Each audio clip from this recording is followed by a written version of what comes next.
Assalamualaikum warahmatullahi wabarakatuh.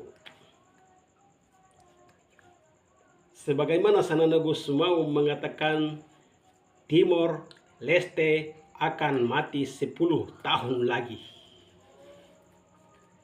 Tapi Gen Miranda TV akan membahas tentang seorang Mauk Moruk, di mana Mauk Moruk dan pengikutnya dihabisi oleh seorang Sanana Gusmao dengan memakai senjata atas nama negara RDTL atau Timor Leste. Mauk Moruk adalah musuh negara atau musuh penguasa. Mengapa Presiden Taur Mataruak tidak memveto resolusi parlemen? Saya sebagai ex Timor Timur, walaupun saya bukanlah seorang milisi, tapi saya adalah pro integrasi Indonesia. Saya bukanlah milisi. Saya bukanlah yang Anda bayangkan, tapi saya adalah pro otonomi, pro integrasi terhadap Indonesia. Kita membahas kisah sejarah seorang Mauk Moruk. Hanya videonya berdurasi 10 menit tidak akan cukup, tapi saya telah mencatat kesimpulan-kesimpulan tentang Mauk Moruk. Mauk Moruk adalah musuh negara atau musuh penguasa. Mengapa Presiden Taur Mataruak tidak memveto resolusi parlemen?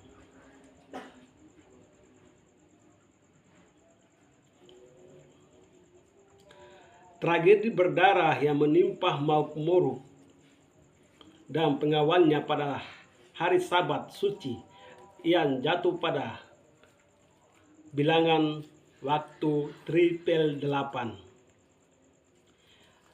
Bilangan 888 ini diredukasi dari tanggal 8 bulan 8 Agustus tahun 2015 sama dengan 2 tambah 0 tambah 1 tambah 5 sama dengan 8. Ada sejumlah pertanyaan yang perlu direnungkan. Yang pertama, apakah Mauk Moruk adalah musuh negara atau musuh penguasa? Untuk menetapkan status Mauk Moruk dan pengikutnya, apakah memenuhi syarat sebagai musuh negara atau musuh penguasa? Maka data dan fakta, kejahatan dan dosa Mauk Moruk dan pengikutnya harus lebih dulu diinvestasi. Kemudian data dan fakta ini dielaborasi, ditabulasi secara jujur dan adil. Kemudian lakukan pengukuran dengan menggunakan alat ukur yang sudah dikalibrasi.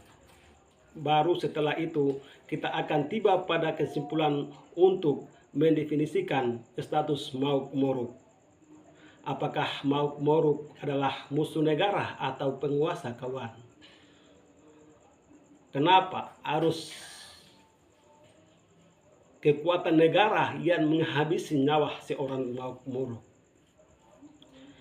Dan yang kedua, kejahatan dan dosa apa yang telah dilakukan Mauk Moruk dan pengawalnya sehingga mereka dianggap layak untuk harus dihabisi dengan cara demikian tanpa melalui satu pengadilan resmi di Timor Leste.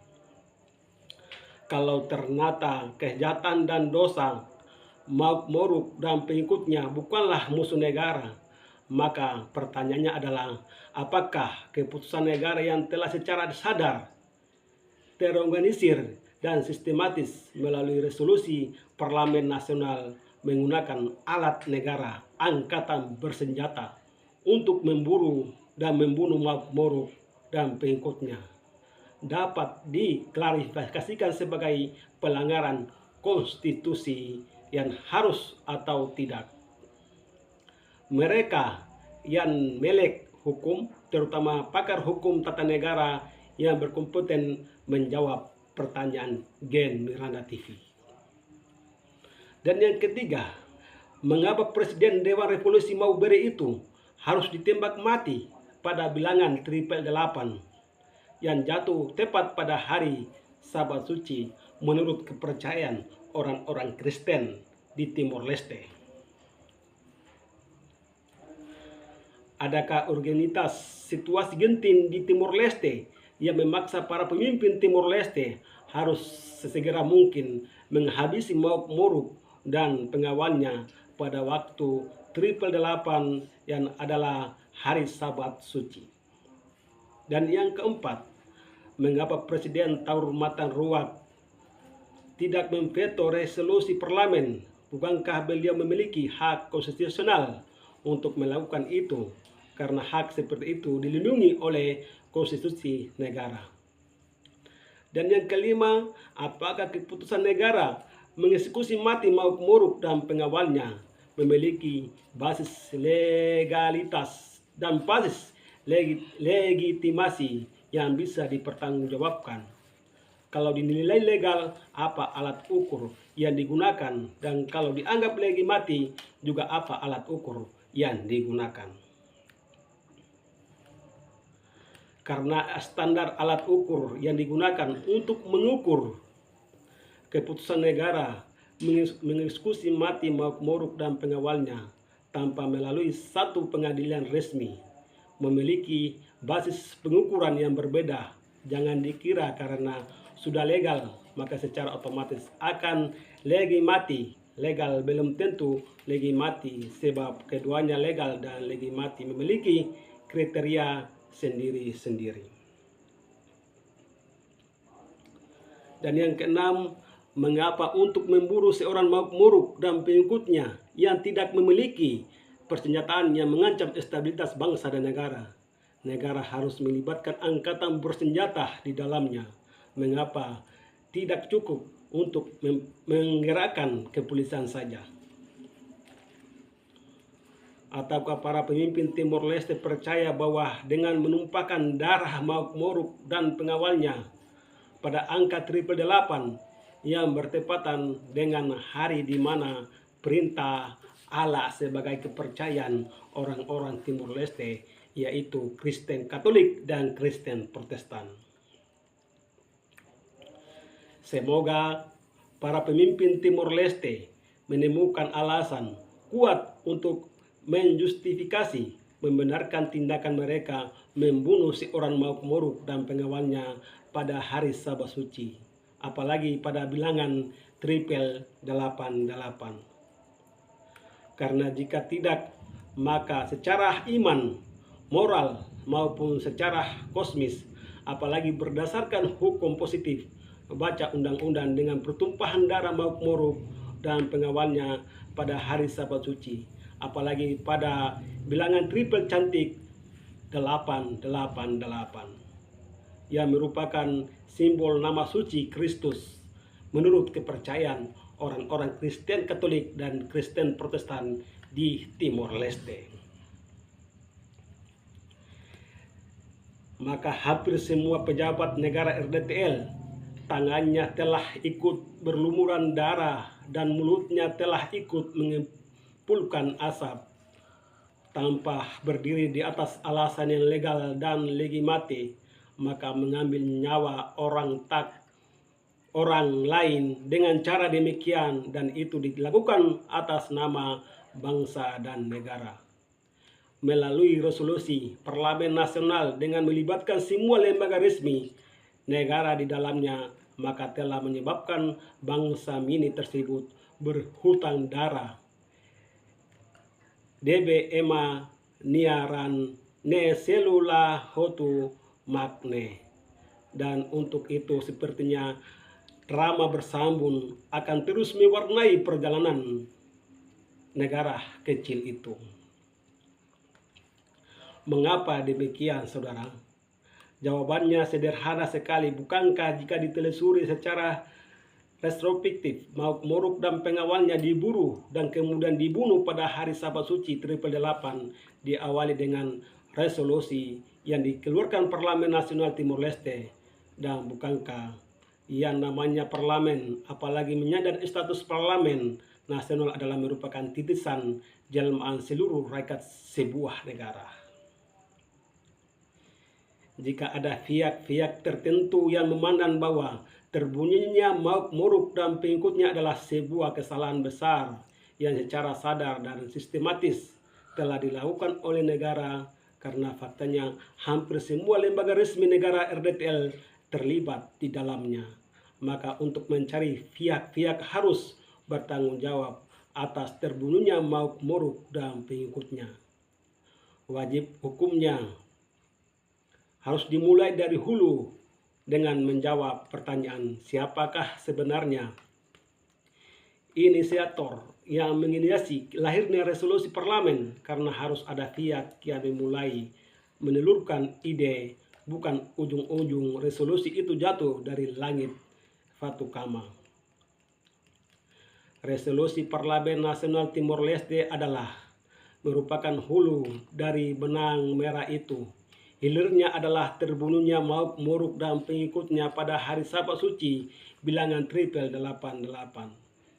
Di antara hulu dan hilir tersebut terdapat prokesing berupa perselingkuhan mesra dan bergelora antara lembaga legislatif, lembaga eksekutif, dan lembaga yudisial untuk membunuh Presiden Dewan Revolusi Mau Bere dan pengikutnya.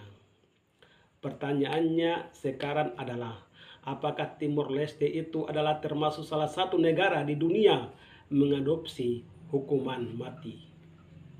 Jika jawabannya ya, maka apakah hukuman mati ini telah diatur di dalam hukum positif KUHP, Kitab Undang-Undang Hukum Pidana, bukan kasih uang habis perkara? Lalu pasal yang manakah dan hukuman mati yang telah dituangkan dalam bentuk KUHP itu yang didakwakan kepada Mauk Moruk dan pengikutnya? Apakah pasal makar atau sebagainya?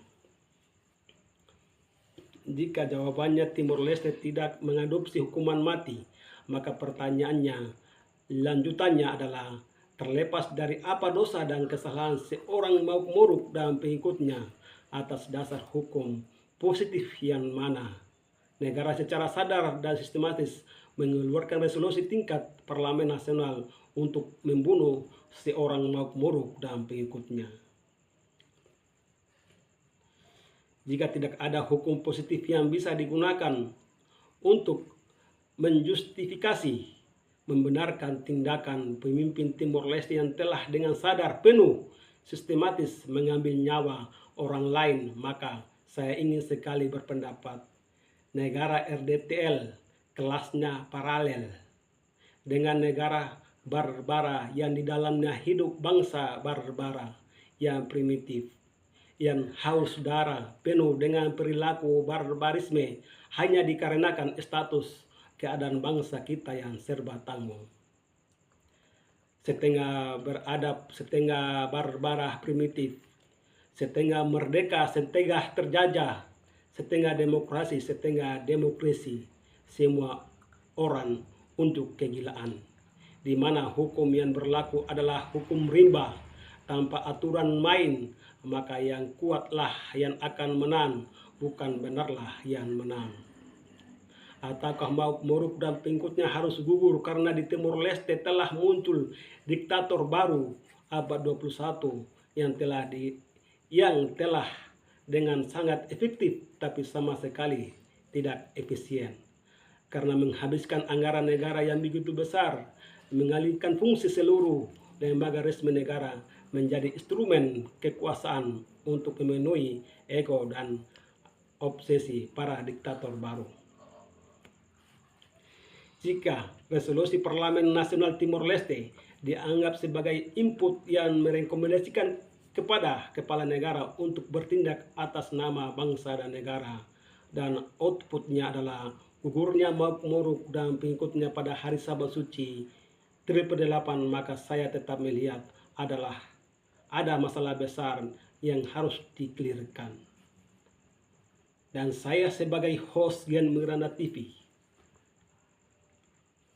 ingin mempertanyakan apa yang telah terjadi di Timor Leste sehingga orang-orang anggap yang sebagai penjahat di Timor Leste seperti Mayor Alfredo Mauk Moruk, mereka mudah dengan dihabisinya nyawa mereka tanpa melalui pengadilan yang berada di Timor Leste.